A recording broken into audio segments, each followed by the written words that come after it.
Well, like I said, I really appreciate this. This is awesome. I'm here with Randy Couture. Where I like to start off is, what do you think sort of sent you down the path towards the military to begin with? Like what was it like growing up, and you know, and then that high school to military path? How did that happen? How did that play out for you? Yeah, that's that's not a terribly glamorous story. I do have a military family. My great grandfather, my father, my uncle were all in the service. Um, I basically got my girlfriend pregnant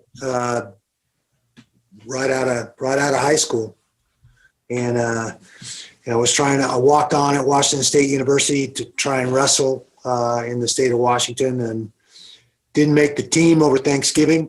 It was our first big tournament. I got beat by seniors, so I ended up getting on a bus and coming home to Seattle for Thanksgiving that fall in 1982. And actually, it was that fall of 1981. I graduated June of 81 and then walked on at Washington State in that fall of 81. Came home for Thanksgiving, didn't make the team, went on a date with my old girlfriend. She called me about 3 weeks later. She was going to University of Washington. I was going to Washington State, which was about 8 hours across the state. She called me up after being home for Thanksgiving, said, "Hey, I'm pregnant." I went to the recruiter right away, took the ASVAB, qualified for any MLS I wanted to join for, and basically I had a new family on the way, whether I liked it or not. Obviously, it turned out great. Ryan's a great kid; he's my oldest, and but that's what led me to the service, was supporting a brand new family. And $5,000 enlistment bonus as an air traffic controller in 1982 was a lot of damn money.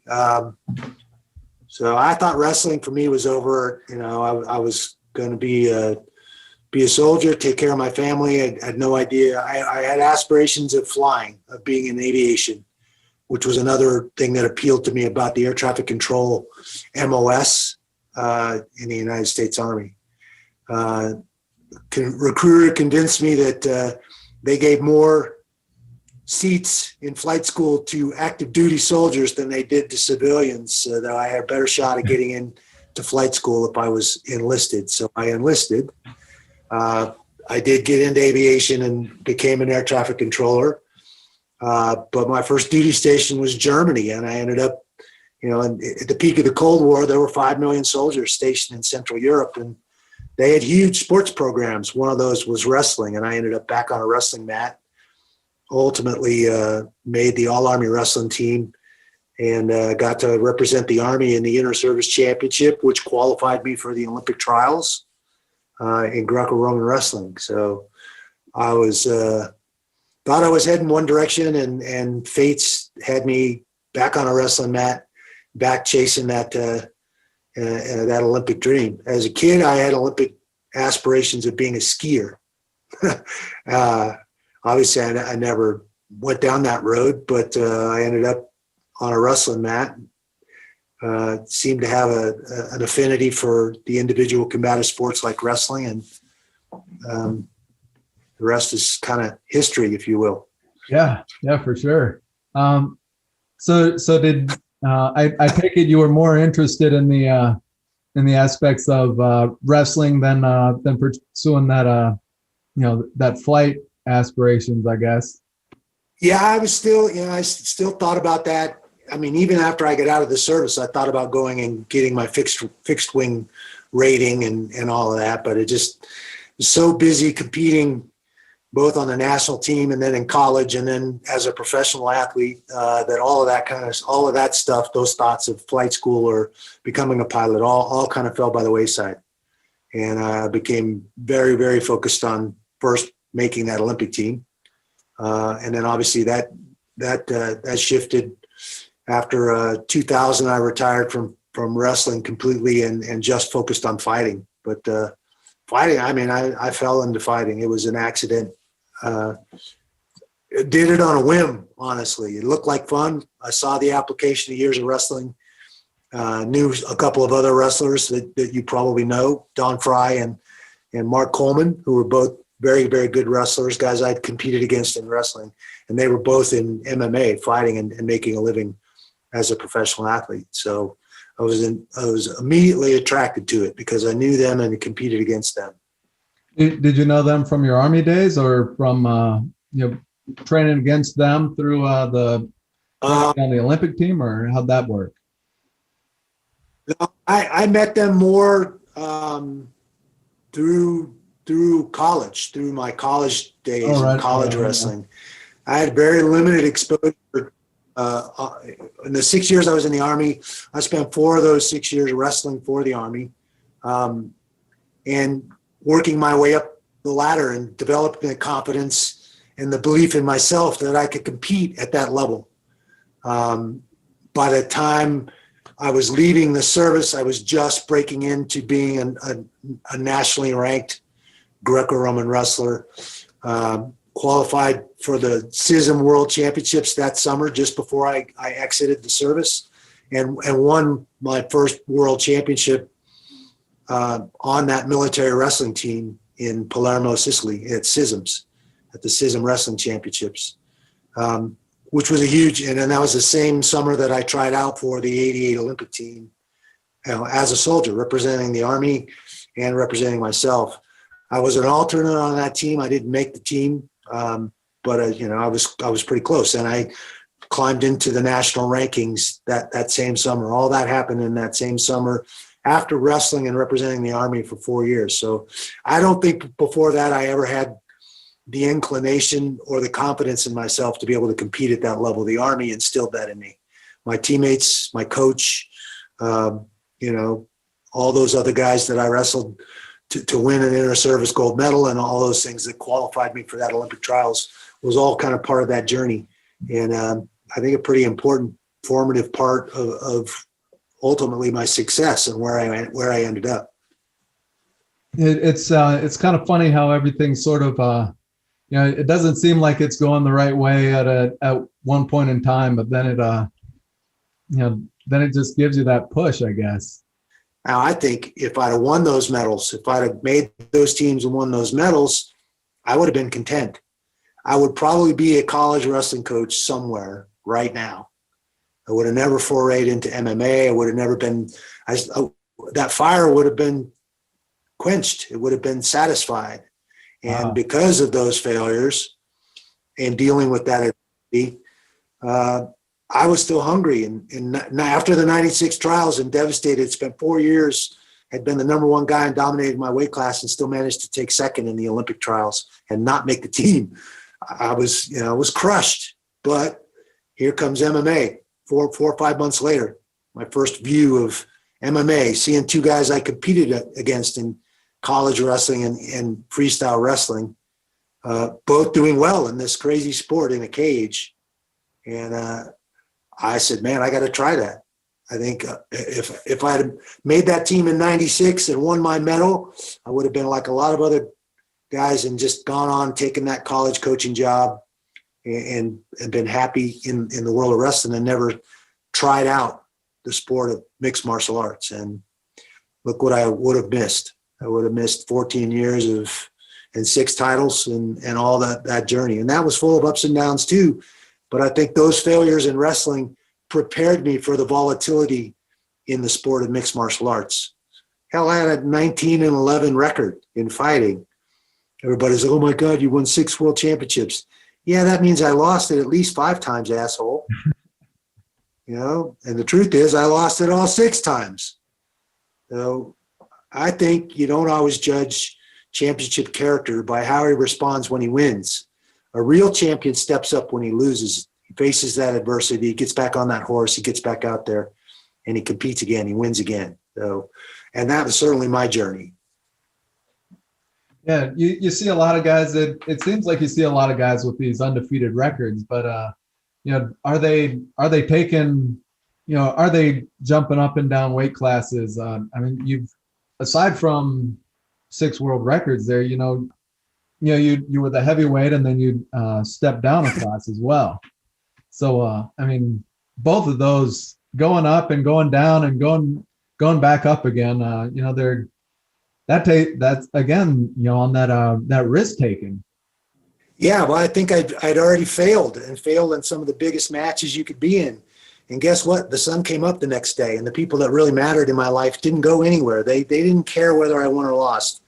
They were there regardless. And everybody else who cared whether I won that title or won that match didn't matter in my life. That's the truth. They had no real influence. They're fans. They're fans of the sport of wrestling, or the sport of fighting. And so I think keeping it very simple that way, not being afraid to lose, because I'd lost. I'd already experienced it. I've been through it. I've been through that, that dismal feeling of working so hard for something and coming up short. And I think because I had that mindset about it, that I wasn't scared of it, I'd already been through it at the highest level, I was okay with going back out there, picking myself back up, seriously analyzing my mistakes, what I could have done better, where I can improve, and going back out there and getting after it again. And I think that was the important part for me. Some of those losses were way more important than the title wins, because those losses forced me to analyze, forced me to make changes, forced me to really look at what I was doing as an athlete and a man. So I've heard you talk about like your eye, your wrestler's eye, and then how you strategize for your fights, all the planning and preparation that you do before your particular fights. How is that different from when you're first getting started to when everybody that you're fighting is world renowned? We're fairly dominant. I mean, you incredibly impressive resume in UFC, and then you started dabbling in acting. How was the transition? Was that just like, let me dip my toes in here, or was that like, all right, I've got this opportunity, let me take it and run with it? Yeah, it was something that was intriguing and interesting. It's not something I ever saw myself doing. I think I was in the 6th grade Christmas play. I mean, that was it. I was never into any of that stuff. I was pretty solely focused on athletics my whole life. And the door opened. The UFC called me, Chuck, and Tito about playing a cage fighter in a movie called Cradle to the Grave with Jet Li and DMX. And I'd done some commercial stuff that was SAG oriented. So I already had basically Taft-Hartley'd in for a Screen Actors Guild card, for my union card for acting, which is hard to get. And so I was like, well, yeah, that sounds like fun. I'd like to try that. So we were all three in that movie. I had one line in the movie, but it's like going to Oz and kind of looking behind the curtain and seeing the guys pulling all the levers and making all the smoke and fire. It was interesting, and I immediately became intrigued with the process. I spent my whole life as an athlete boxing up my emotions and setting them to the side and staying laser focused on what I trained to do in that athletic endeavor. Never been one to be emotional or have emotional outbursts or even show emotion in a lot of circumstances. And now in this whole acting thing, they want you to let that stuff out, to show that stuff, to tell the story through that. And so it's something very foreign to me and very weird, and but intriguing at the same time. So I kind of fell in love with the process of finding a character and portraying a character and telling the truth. I mean, that's what you're trying to do. You're trying to use your own stream of experience to portray that character and do the things that he does in the story, but you're trying to tell the truth. If you're just trying to act, nobody's going to buy it. It's not going to come out. And that's why I think when you see some of the best actors or think of, their characters are all very similar because they're all tapping into their own stream of experience to find and relate to that character and portray him or her. As an overarching sort of thing, how did your military service relate? Were you still drawing on that, all throughout your career in the UFC? And do you draw on that? Do you see yourself drawing on it any now with your acting career? I don't see any way that you can't. From the time I was 19 years old till I was 25 years old, I wore that uniform.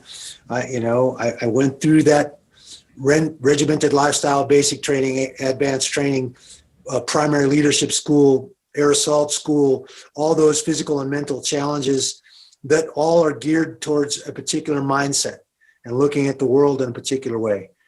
And I think I was already predetermined and wired that way to some extent. I was one of those kids that everything had its place. My closet was clean. My room was clean. My friends would come over and throw their shit on the floor, and I'd be like, hey, that doesn't go there. Pick it up. I was already kind of wired that way. So the Army certainly fit me. I had to learn how to roll my socks like they rolled their socks, but still rolling, folding your socks a particular way and everything kind of having its place fit me perfectly for the way my brain was wired. And I think wrestling, some of that is how we learn in wrestling too. You learn by the numbers, level change, penetration, turn the corner, all these little technical pieces that all fit together to make one fluid motion and action possible. And I think that's kind of how the Army teaches you too, by the numbers. You're going to learn to brush your teeth the Army way, all these things that I had to relearn the Army way, but it made sense to me and it seemed to fit me. So I don't think there's anything I've approached that I don't look through those eyes. You talk about those wrestlers' eyes, but I think I have another layer of color in that lens, and it's camouflage. I look through those soldiers' eyes too a lot, at a lot of the problems and things that I face every single day. And I think one hand washed the other. That all kind of fed who I am and led me down this path. I don't think that's ever going to go away. I think if I have a problem or an issue in front of me, that's how I'm going to look at it. I'm going to break it down and solve it by the numbers and get through it. Adapt if I have to, but I'm going to get through it. Right on. And now you're giving back to the military community now with your work through MVP. Could you tell us a little bit more about that endeavor? Yeah, that's been a labor of love for sure. It started for me in 2006. I got the chance to go to Iraq and spend 12 days on the ground there with Rich Franklin. We toured around to 5 or 6 different FOBs that month of August in 2006 and just hung out with the guys that were there fighting the war, and lived in the shipping containers and all the 125 degree heat and the whole deal. It was an eye opener. It's something I trained to do when I wore the uniform and never had to do. And came back in 2007, got the chance to go to Walter Reed in Bethesda in DC.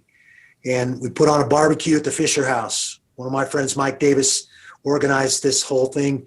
Don Fry came, Ken Shamrock came, myself, and then we kind of went to Fort Belvoir, stuffed care packages that were going over to our guys overseas, did the barbecue outside the Fisher House for mothers and wives of wounded veterans that were going through the process of transition and getting fitted for prosthetics, learning to walk again and going through all those surgeries that many of those guys wounded have to go through.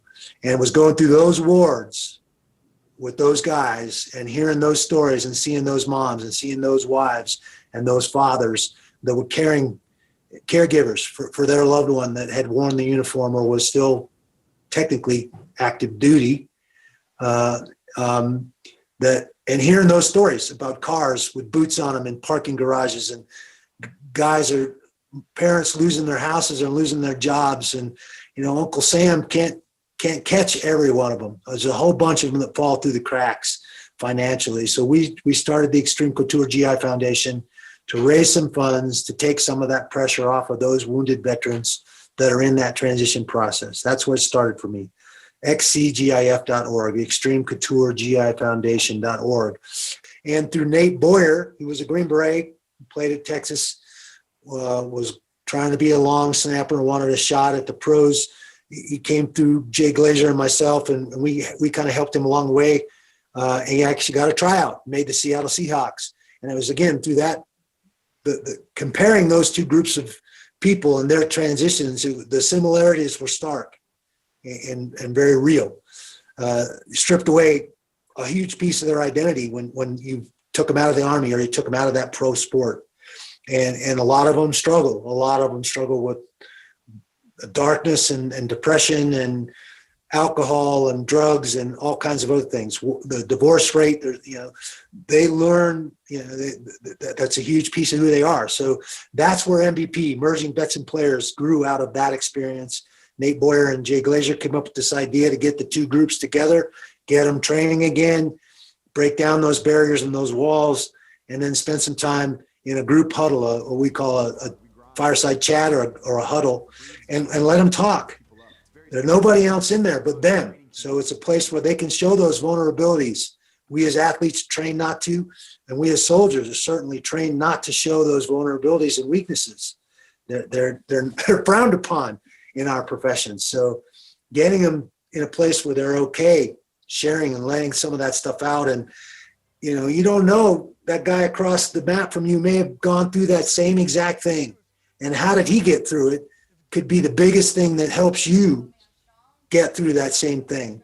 Rather than looking down the wrong end of your damn gun, you develop some new tools from somebody you respect and know that's gone through that same transition. And that's a very powerful thing.